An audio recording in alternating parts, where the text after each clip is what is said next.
Celeste Mano lahir di Italia pada tanggal 22 November 1996. Orang tuanya bernama Tony Mano dan Agi Di Mauro. Dia memiliki seorang adik laki-laki bernama Alessandro dan seorang kakak laki-laki tiri. Celeste sangat dekat dengan keluarganya.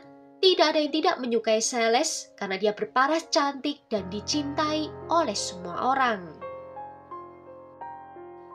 Ketika dia masih kecil, keluarganya pindah ke Australia, tepatnya di kota Melbourne. Semasa SMA, dia menjadi seorang pemandu sorak di sekolah dan memiliki banyak teman. Setelah lulus SMA di tahun 2015, dia melanjutkan belajar ilmu kriminologi dan psikologi di RMIT University. Setelah lulus, dia mulai bekerja di sebuah tempat bernama Serco yang adalah perusahaan call center. Celeste sedang berada di puncak kehidupannya.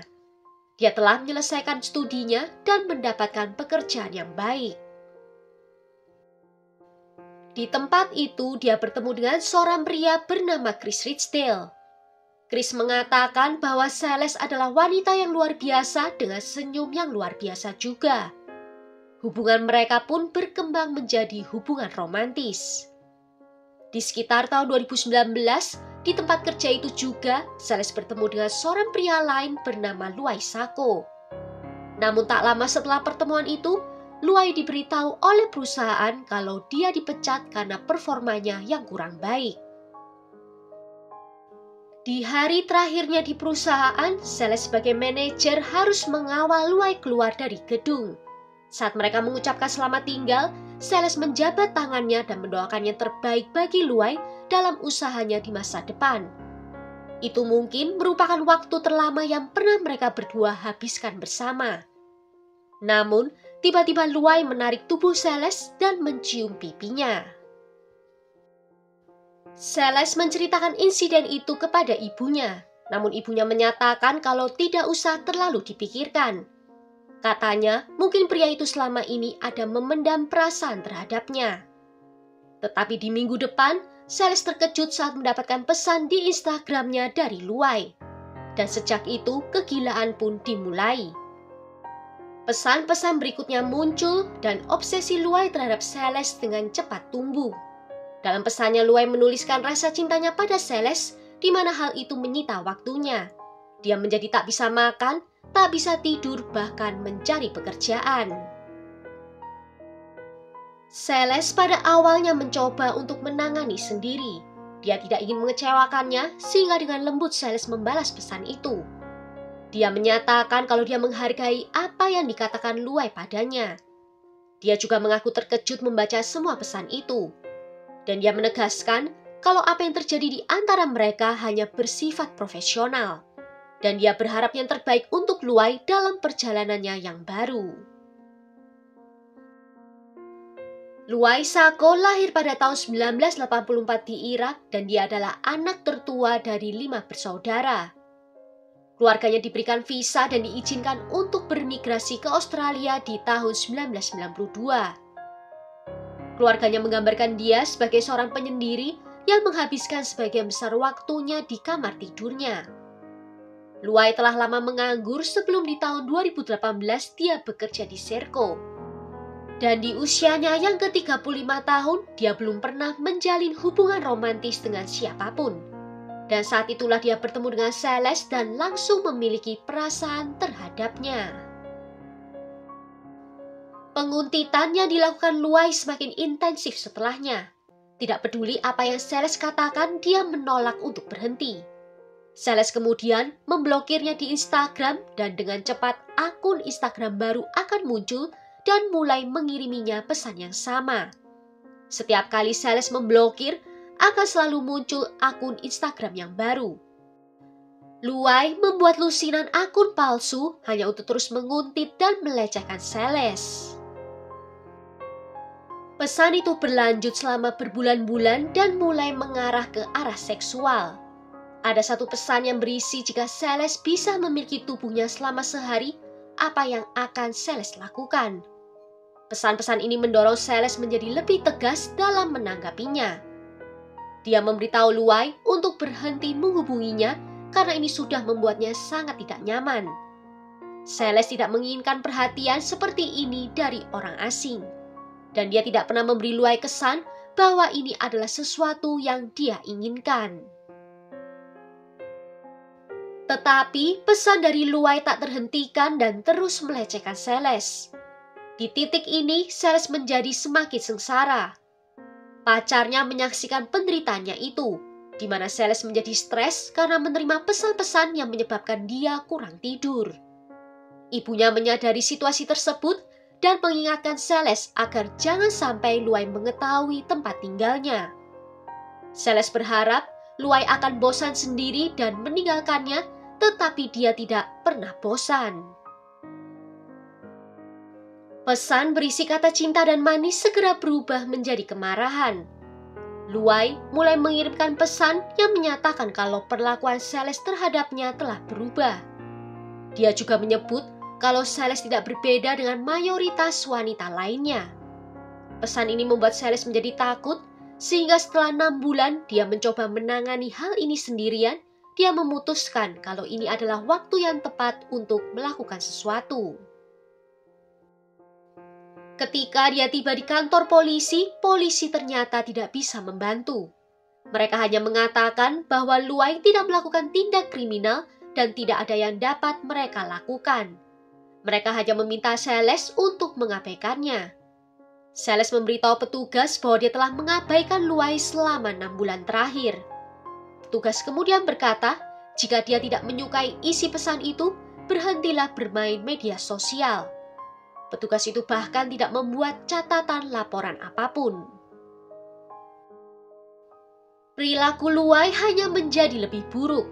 Celeste mulai melihat mobilnya diparkir di luar tempat kerjanya, dan pergerakan Celeste juga mulai diikuti. Luai juga terus melecehkannya dengan mengirimkan pesan-pesan seksual dan vulgar yang sangat menghina. 6 bulan kemudian, Celeste dan ibunya kembali ke kantor polisi. Kali ini mereka berbicara dengan petugas yang berbeda dan polisi itu bertanya apakah Celeste sudah pernah melaporkan hal ini sebelumnya.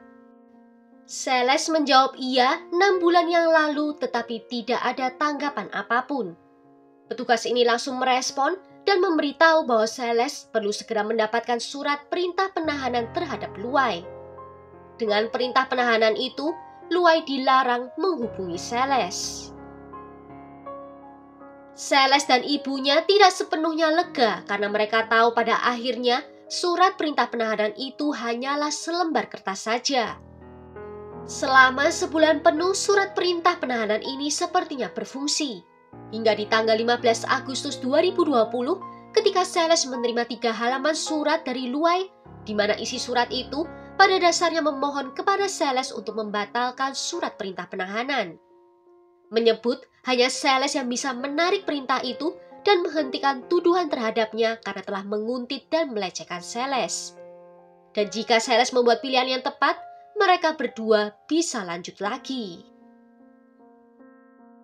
Celeste dan ibunya tidak percaya bahwa Luai melanggar surat perintah penahanan dengan mengirimkan surat itu. Celeste segera meneruskan surat tersebut kepada polisi. Dengan mengirimkan surat tersebut, berarti polisi akhirnya dapat bertindak dan menuntut Luai karena telah melanggar surat perintah penahanan. Namun hal ini ternyata hanya memperburuk situasi. Luai ditangkap polisi pada akhir Agustus 2020. Namun begitu dilepaskan, pesan-pesan terus berlanjut dan isinya penuh dengan kemarahan. Celeste telah memberitahu rekan kerjanya tentang penguntitan Luai dan dia menyatakan kepada rekan kerjanya bahwa kali ini dia tidak tahu lagi harus berbuat apa. Dan di hari Luai dibebaskan, dia membeli palu dan pisau dari supermarket. Dan kemudian selama 3 bulan ke depan, dia menghilang begitu saja.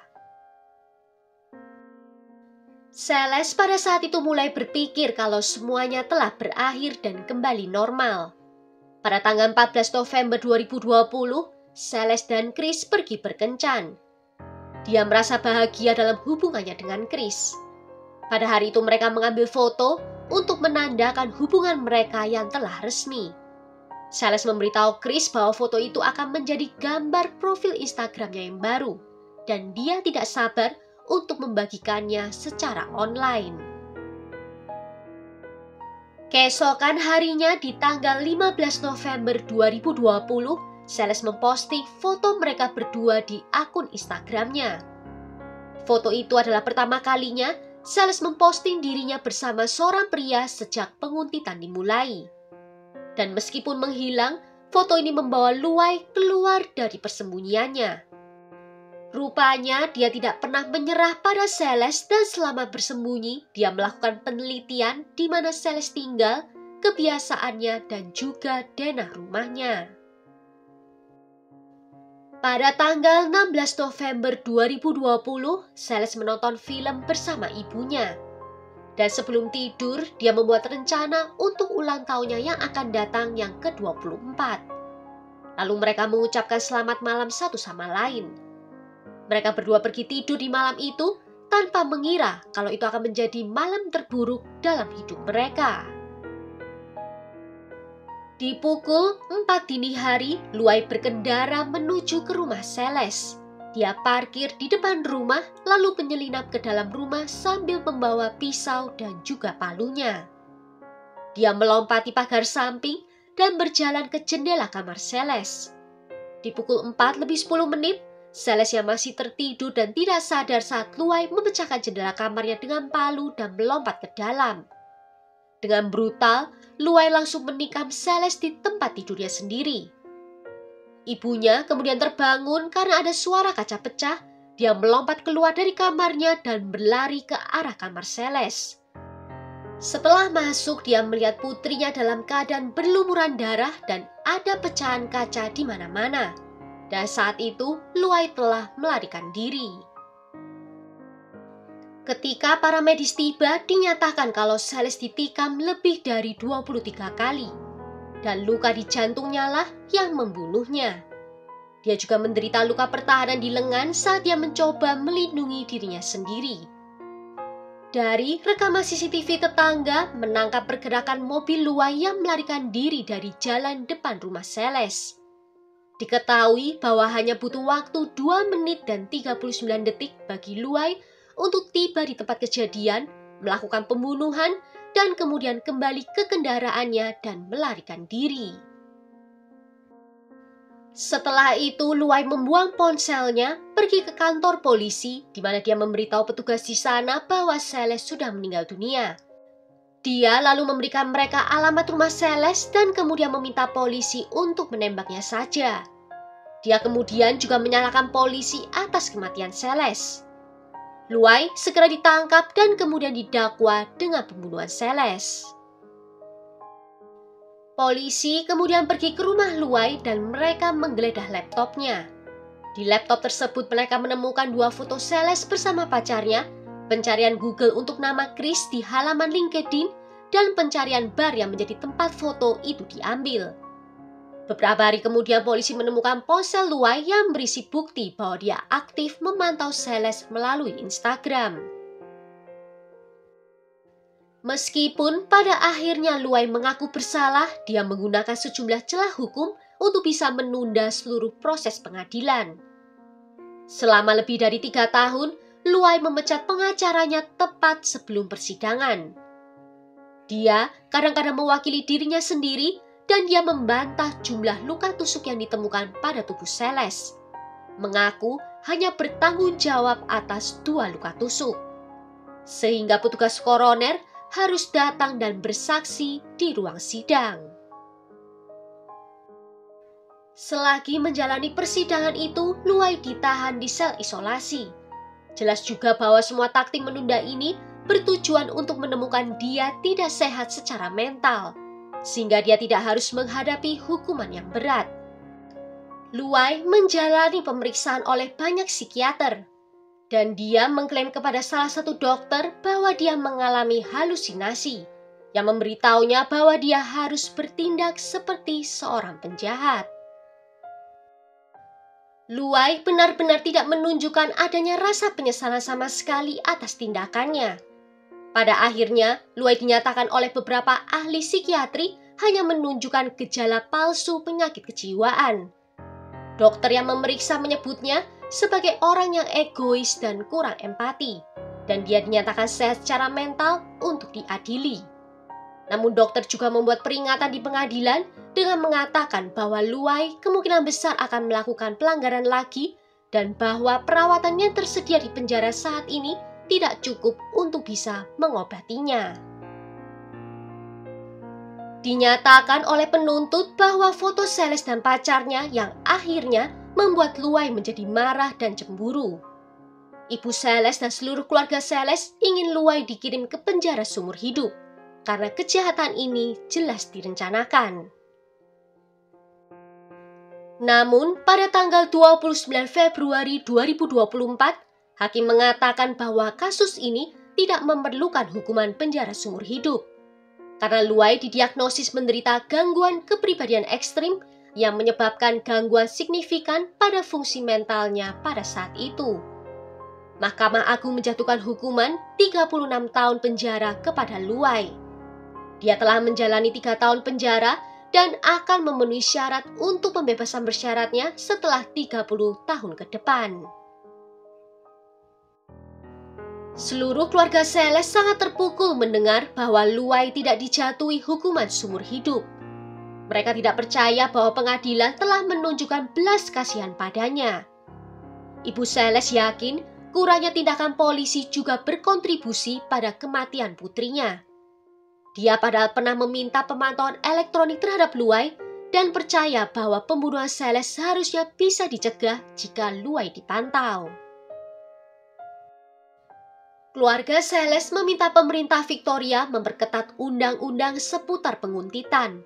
Di tahun 2020, sebuah petisi yang menyerukan undang-undang yang lebih ketat diluncurkan melalui change.org. Saat ini meskipun undang-undang terkait dengan penguntitan memang ada di Victoria, tetapi undang-undang tersebut tidak ditegakkan secara efektif. Ibu Celeste menolak untuk berhenti sampai undang-undang diubah dan dia berjanji bahwa dia akan memberikan keadilan bagi putrinya. This was in the middle of the night, in our home. We did not know him. Absolutely unbelievable that the court decided to grant him mercy, even though he showed Celeste none. Well, sampai di sini dulu cerita kali ini. Bagaimana menurut kalian tentang kasus ini? Apakah hukuman untuk Luai sudah cukup atau seharusnya hukuman penjara seumur hidup? Tulis ya pendapat kalian di kolom komentar. Akhir kata terima kasih kalau sudah nonton video ini sampai akhir. Sampai jumpa di video berikutnya. Ciao!